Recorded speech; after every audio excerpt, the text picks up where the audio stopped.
அன்பார்ந்த மக்களுக்கு வணக்கம்.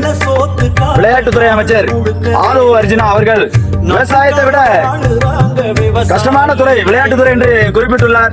தயவு செஞ்சு விவசாயத்தை விளையாட்டா பார்க்காதீங்க, விளையாட்டா பாருங்க. விவசாயத்தை விளையாட்டாக்கிறாதீங்க. ஏன்னா விவசாயி வந்து ஏசி ரூம்ல படுத்து கிடந்துகிட்டு உணவு பொருள் உற்பத்தி பண்ணல. ஏசி ரூம்ல படுத்து கிடந்த உணவு பொருள் உற்பத்தி ஆகாது. ராத்திரி பகல தண்ணி பாய்க்கணும். அவனுக்கு நேரம் காலம் கிடையாது, தூங்குறதுக்கு நேரம் கிடையாது. 4 மாசம் நெல்ல விளைய வைக்கிறதுக்குள்ள அந்த விவசாயி நெல் பயிர் இடுப்பளவுக்குள்ள இருக்கும். இடுப்பளவு நெல்லுக்குள்ள நுழைஞ்சு போயிட்டு இருக்கணும். அந்த வரப்புல பாம்பு கிடந்து கடிச்சாலும் தெரியாது, ஒண்ணு கிடையாது. இப்படி எத்தனையோ விவசாயி பாம்பு கடிச்சு இறந்து போயிருக்காங்க.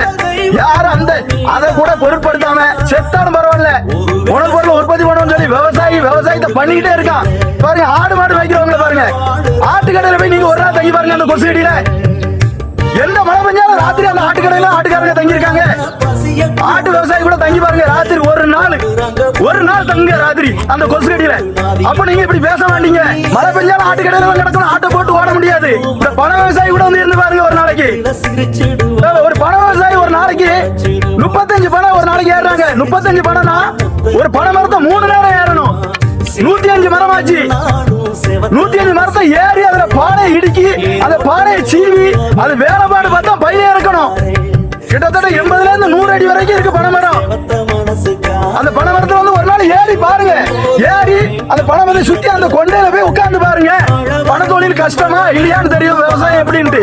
விவசாயிக்கு நிகரான தொழில் எதுவுமே கிடையாது இந்த உலகத்துல. ஆண்டவனுக்கு அடுத்தபடியா கையெடுத்து கும்பிடக்கூடியவன் விவசாயி மட்டும்தாயா.